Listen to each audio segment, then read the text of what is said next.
Hello दोस्तों, एक बार फिर से आप सबका मेरे अपने इस यूट्यूब चैनल पर स्वागत है। हमारा टॉपिक चल रहा है रासायनिक सेल का ये तीसरा वीडियो हम आप सबके सामने लेकर आए हैं। हमने रासायनिक सेल प्राथमिक सेलों के बारे में पढ़ रहे थे। प्राथमिक सेलों में वोल्टाइक सेल के बारे में हमने जान लिया था। तो उन सेलों में जो प्राथमिक सेल होते हैं, प्राथमिक सेलों में कुछ दोष पाए जाते हैं। प्राथमिक जो सेल होते हैं उसमें दो प्रकार के दोष पाए जाते हैं।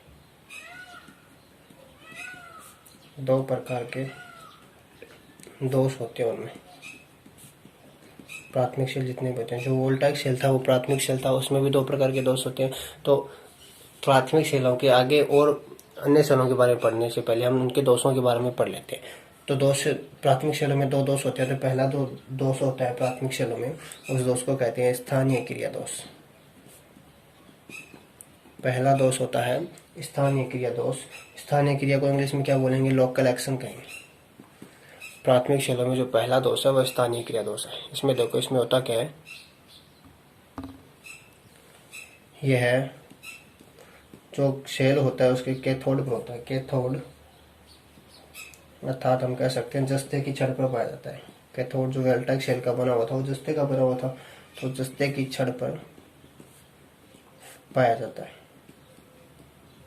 जो स्थानीय क्रिया दोष होता है वो कैथोड पर होता है। जो सेल होता है उसके कैथोड पर होता है। होता किस तरह से वो देखेंगे। कैथोड जो होता है वो किसका बना होता है? वोल्टाइक सेल के अंदर जस्ते का बना होता है। अब इस दोष का कारण देखते हैं, किस कारण से ये दोष होता है।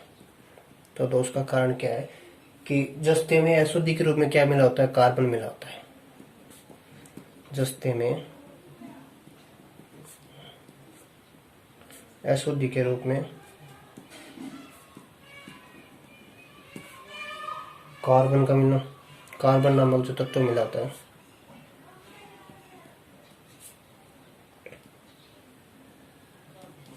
वो क्या हो जाता है? इस दोष का कारण हो जाता है।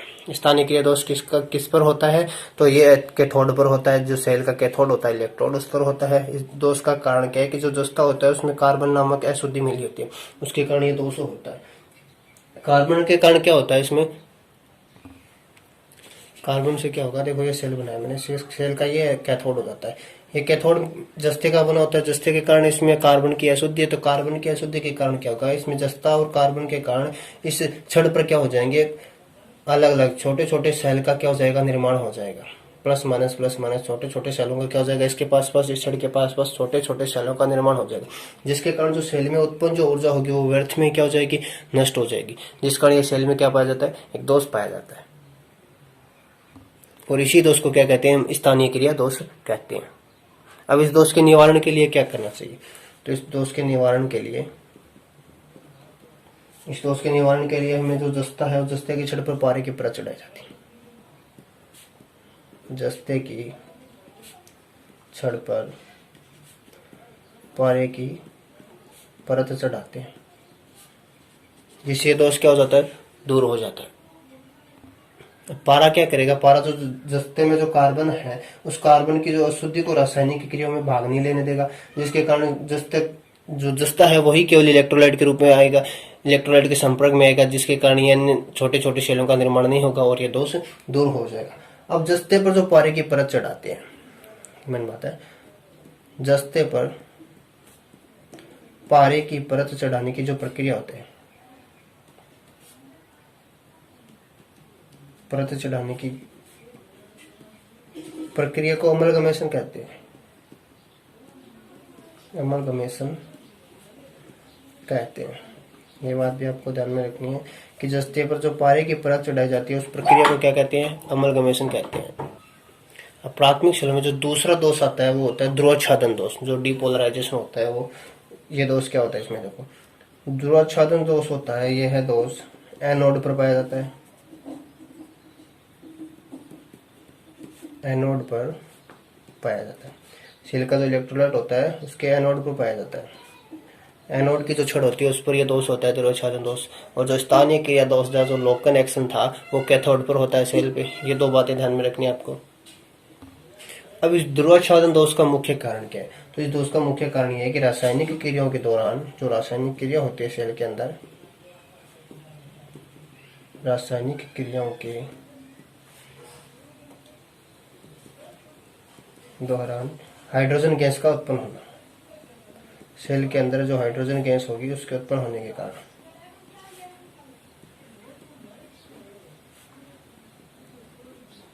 सेल में जब रासायनिक क्रिया होगी उस समय जब हाइड्रोजन गैस उत्पन्न होगी उसके कारण सेल में कौन सा दोष हो जाता है, ध्रुवाच्छादन दोष हो जाता है।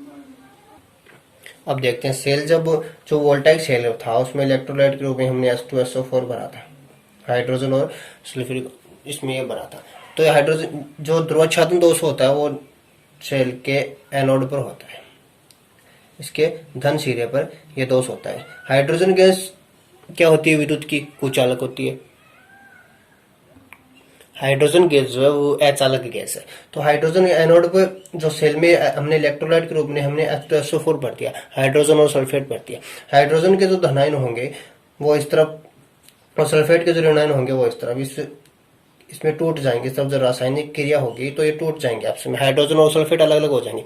जो एनोड जो होता है उस पर हाइड्रोजन गैस क्या होगी, मुक्त होगी। तो उसके ऊपर चारों तरफ क्या हो जाएगी, मुक्त हो रही है हाइड्रोजन गैस, तो बुलबुलों के रूप में क्या हो जाएगी, इलेक्ट्रोड पर चिपक जाएगी, बाहर निकल जाएगी। तो इसके आवरण एक अचालक का आवरण बना देगी। तो ये क्या करेगा, विद्युत जो रासायनिक क्रिया होगी उसमें अच्छे से भाग नहीं ले पाएगा, इसलिए शरीर में क्या हो जाता है, दोष हो जाता है। और इसी दोष को क्या कहते हैं, ध्रुवाच्छादन दोष कहते हैं। अब इस दोष के निवारण के लिए क्या करेंगे वो देखें। ध्रुवाच्छादन दोष है उसके निवारण के लिए क्या करते हैं, जो हाइड्रोजन गैस होती है, जो एनोड होता है अपना, एनोड को हम क्या करते हैं, एक सैरंध्र पात्र में रखते हैं। सैरंध्र पात्र को क्या बोलते हैं, पोरस पॉट भी कहते हैं। सैरंध्र पात्र में क्या करते हैं, मैग्नीज डाइऑक्साइड जो होता है MnO2, manganese dioxide, manganese dioxide इसको हम MnO2 कहते हैं, उसके चूर्ण के साथ रखा जाता है। चूर्ण के साथ रखा जाता है एनोड को। एनोड को क्या करेंगे, एक सैरंध्र पात्र लेंगे अलग से, उसमें मैग्नीज डाइऑक्साइड का चूर्ण डालेंगे और उस चूर्ण के साथ क्या कर देंगे, एनोड को रख देंगे। इस तरह से सेल का जो एनोड था उसको एक सैरंध्र पात्र में रखेंगे और इस पात्र में क्या करेंगे, मैग्नीज MnO2 का क्या कर देंगे, चूर्ण भर देंगे। MnO2 का चूर्ण भरने के बाद जो MnO2 जो है वो हाइड्रोजन गैस के साथ क्या करेगी, क्रिया करेगी। हाइड्रोजन गैस से क्रिया करके किसका निर्माण करेगी, जल का निर्माण करेगी। जल का निर्माण करेगी, जल विद्युत का क्या होता है, चालक होता है, और सेल क्या करेगा, अपना कार्य करने लग जाएगा। इस तरह से ये दोष दूर हो जाता है। अब प्राथमिक सेलों में जो दूसरा सेल आता है, दूसरा सेल का प्रकार आता है वो है डेनियल सेल। डेनियल सेल के बारे में देखेंगे, इसका आविष्कार किसने किया, इसके EMF का मान क्या होता है, उसमें इलेक्ट्रोलाइट क्या होता है वो देखेंगे। इसका आविष्कार किया जॉन फ्रेडरिक डेनियल ने, एक वैज्ञानिक था जिसका नाम था जॉन फ्रेडरिक डेनियल। उसने इस सेल का आविष्कार किया, इसलिए अपने नाम पर इसने सेल का क्या नाम रख दिया, डेनियल सेल। कब किया, लगभग 1836 में उसने क्या किया था, इस सेल का आविष्कार किया था। और इस सेल का जो निर्माण होता है, निर्माण के समय के पात्र जो लेते हैं वो किसका लेते हैं, तांबे का पात्र इसने लिया। पात्र किसका लिया, तांबे का लिया। वोल्टाइक सेल था उसमें पात्र किसका था, कांच का था। और जो डेनियल सेल है उसमें पात्र किसका है, तांबे का है।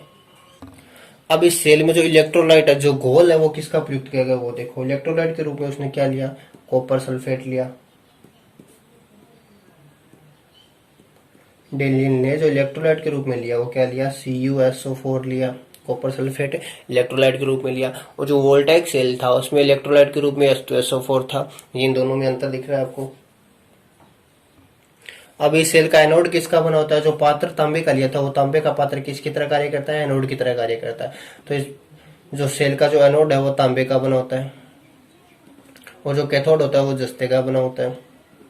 तो ये सेल में आपको ध्यान रखने वाली बात है कि डेनियल सेल का आविष्कार किया था जॉन फ्रेडरिक डेनियल ने। इलेक्ट्रोलाइट के रूप में क्या भरा जाता है, CuSO4 भरा जाता है, कॉपर सल्फेट भरा जाता है। कैथोड जो होता है वो जस्ते का बना होता है और एनोड जो होता है वो तांबे का बना होता है।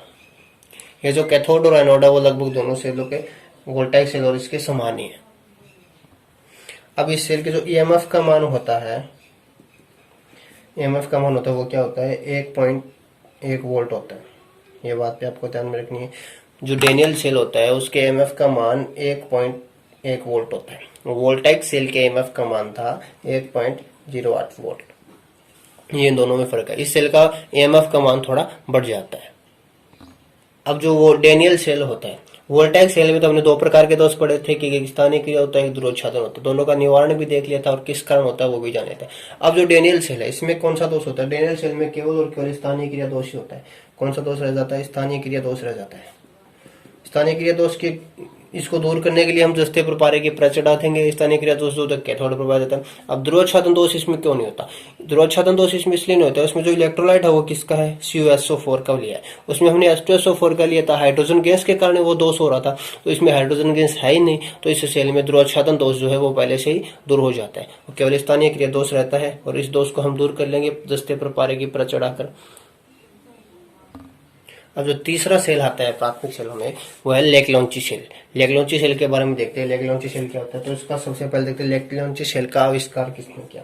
तो लेक-लॉन्ची सेल का आविष्कार किया था जॉर्ज लेक-लॉन्ची ने। ये अपने नाम पर इसने सेल का नाम रख दिया था। और लगभग कब किया था? 1866 में लगभग इसने सेल का आविष्कार किया था, लेक-लॉन्ची सेल का। इस सेल का पात्र किसका बना होता है? कांच का बना होता है, ये बात ध्यान रखनी।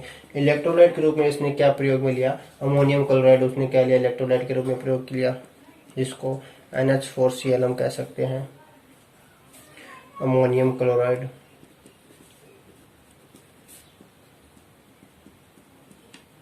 इलेक्ट्रोलाइट के रूप में प्रयोग में ले लिया। अब इस जो सेल लेक-लॉन्ची सेल होता है उसका एनोड किसका बना होता है? लेक-लॉन्ची सेल का जो एनोड बना होता है वो कार्बन का बना होता है और कैथोड जो बना होता है वो जस्ते का बना होता है। ये बात ध्यान में रखनी है अब आपको। लेक-लॉन्ची सेल जो होता है उसे लेक-लॉन्ची सेल को क्या कहते हैं? एक क्षारीय सेल भी कहते हैं। लेक-लॉन्ची सेल जो होता है वो अम्ल रहित प्रकार का सेल होता है, इसलिए ये अम्ल रहित प्रकार का सेल होता है। अम्ल रहित प्रकार का सेल होता है ये, इसलिए इसे क्या कहते हैं? क्षारीय सेल भी कहते हैं। लेक-लॉन्ची सेल का दूसरा नाम क्या है? क्षारीय सेल। से क्षारीय सेल भी कहते हैं। अब इस सेल के जो ईएमएफ का मान होता है वो कितना होता है वो देखते हैं हम। लेक-लॉन्ची सेल के ईएमएफ का मान 1.46 वोल्ट होता है। इसके ईएमएफ का मान उस दोनों सेलों से कुछ ज्यादा होता है। ये उन सेलों का धीरे धीरे उन्नत रूप आ रहा है, इसका ईएमएफ का मान धीरे धीरे बढ़ता जा रहा है। अब इस सेल का प्रयोग कहाँ करते हैं? जो पहले दो सेल पढ़े, वोल्टाइक सेल और जो डेनियल सेल, उनका क्या था? उनका प्रयोग अभी तक संभव था नहीं। वो केवल प्रयोगशाला तक ही सीमित थे। उन सेलों का प्रयोग केवल प्रयोगशाला तक सीमित था। जो लेक-लॉन्ची सेल है इसका प्रयोग कहाँ किया जाता है? इसका प्रयोग कहाँ होता है वो देखते हैं। लेक-लॉन्ची सेल का प्रयोग हम विद्युत घंटी में करते हैं। विद्युत घंटी जो होती है उसमें लेक-लॉन्ची सेल का प्रयोग किया जाता है। जो टेलीफोन होते हैं, रेड लाइन वगैरह, उसमें भी कौन सा सेल प्रयोग में आता था? टेलीफोन आदि में कौन सा सेल प्रयोग में लेते थे? हम लेक-लॉन्ची सेल प्रयोग में लेते थे। इस सेल में क्या होता है? डीपोलराइजेशन की जो प्रक्रिया होती है वो धीरे धीरे होती है, जिसके कारण इस सेल क्या करता है? रुक रुक के जहाँ ऐसी जगह पर कहा जाता है जहाँ लगातार उस चीज का प्रयोग ना किया जा रहा हो, बार बार। विद्युत घंटी होती है उसका बार बार प्रयोग नहीं करते, कभी कभी जब जरूरत पड़ती है कुछ देर बाद उसलिए प्रयोग में करते हैं। टेलीफोन भी होता है जब जरूरत पड़ती है तब काम में लाते हैं। तो ऐसी जगहों पर इस सेल का प्रयोग किया जाता है। इस सेल में दोष जो होते हैं, अब इस सेल में ध्रुवोच्छादन दोष तो होगा नहीं। ध्रुवोच्छादन दोष कैसे नहीं होगा? NH4Cl हमने जो रखा है इलेक्ट्रोलाइट के रूप में, उसके कारण सैरंध्र पात्र में इसको MnO2 को जो कार्बन की छड़ होती है अपने, जो कैथो एनोड की जो छड़ होती है कार्बन की, उस छड़ को हम MnO2 के चूर्ण के साथ रख देते हैं, जिसके कारण ये दोस्तों इसमें दूर हो जाता है। और स्थानीय क्रिया दोष होता है उसको हम फिर से जस्ते प्रपारे की पर चढ़ाकर दूर कर लेते हैं। अगला सेल देखते हैं, शुष्क सेल होता है। 4 नंबर सेल आता है शुष्क सेल। शुष्क सेल या इसे ड्राई सेल भी कहते हैं। छोटा सेल है शुष्क सेल। शुष्क सेल का आविष्कार किसने किया? तो इस सेल का आविष्कार लगभग 1887 में हुआ था। किसने किया था? एक वैज्ञानिक था, वैज्ञानिक का नाम था याईसाकीजो, या वह 2 डॉक्टर थे और एक दूसरा वैज्ञानिक था डॉक्टर कार्ल गेसनर। इन दोनों वैज्ञानिकों ने क्या किया? सेल का आविष्कार किया लगभग 1887 में। डॉक्टर याईसाकीजो और डॉक्टर कार्ल गेसनर ने क्या किया था? इस सेल का आविष्कार किया था। अब इस सेल में इलेक्ट्रोलाइट के रूप में क्या प्रयोग किया जाता है वो देखते हैं। इलेक्ट्रोलाइट के रूप में क्या करते हैं, इस सेल को दूसरे नाम से भी जानते हैं। शुष्क सेल जो होता है, जो ड्राई सेल होता है, उसको जस्ता कार्बन सेल भी कहते हैं। कौन सा सेल कहते हैं? जस्ता कार्बन सेल भी कहते हैं। ये बात भी ध्यान में रखनी है आपको। इस सेल का पात्र जो होता है वो जस्ते का बना होता है। अब जस्ते में इलेक्ट्रोलाइट के रूप में क्या क्या भरा जाता है? इलेक्ट्रोलाइट के रूप में उसमें एक तो NH4Cl डाला जाता है, इसको अमोनियम क्लोराइड कहते हैं। एक ZnCl2 होता है जिसको जिंक क्लोराइड कहते हैं। और एक POP जो प्लास्टर ऑफ पेरिस होता है, POP। इन तीनों का मिश्रण क्या करते हैं, या तो लुगदी या पेस्ट के रूप में डालकर इलेक्ट्रोलाइट तैयार किया जाता है। इन तीनों के मिश्रण से क्या बनता है? इलेक्ट्रोलाइट बनता है शुष्क सेल के अंदर। NH4Cl होता है, ZnCl2 होता है, POP होता है। पात्र जो होता है वो जस्ते का बना होता है। इलेक्ट्रोलाइट इन तीनों से मिलकर तैयार होता है। अब इस सेल में जो पात्र होता है जस्ते का, एक कैथोड की भांति कार्य करता है। तो इस सेल का जो कैथोड होता है वो किसका बना होता है? जस्ते का बना होता है। और जो एनोड होता है वो कार्बन का बना होता है। इस सेल का जो एनोड होता है वो कार्बन का बना होता है। अब इस सेल का जो EMF का मान होता है, शुष्क सेल के EMF का मान होता है वो 1.5 वोल्ट होता है। शुष्क सेल आप सबने देखा है। इसका प्रयोग कहाँ करते हैं? दीवार घड़ी में इसका प्रयोग किया जाता है। रेडियो वगैरह में भी इसका प्रयोग किया जाता है। रेडियो, दीवार घड़ी, टॉर्च आदि जगहों पर शुष्क सेल का प्रयोग किया जाता है। आप सबने देखा है। इस सेल की खास बात क्या होती है? इसमें जो इलेक्ट्रोलाइट होता है वो लुगदी या पेस्ट के रूप में होता है। तो इस सेल को आप कहीं भी ले जा सकते हो, किसी भी अवस्था में रख सकते हो। पीछे जो सेल थे उनके बारे में पढ़ा, उसमें जो इलेक्ट्रोलाइट था वो तरल के रूप में था, तो उनमें वो दिक्कत आती थी कि उनको हम किसी भी जगह पर, हर किसी भी अवस्था में नहीं रख सकते। शुष्क सेल जो होते हैं वो कई आकार के होते हैं। आप सबने देखा होगा घड़ी वगैरह में लगे होते हैं, उसमें AA, AAA इस तरह की कुछ ऊपर लिखा होता है। तो उनके आकार के बारे में आगे अगली क्लास में पढ़ेंगे। आज की क्लास में इतना ही। इस वीडियो में अगर कुछ समझ में ना आया तो मुझे दोबारा से पूछ लेना। ओके दोस्तों, धन्यवाद आप सबका।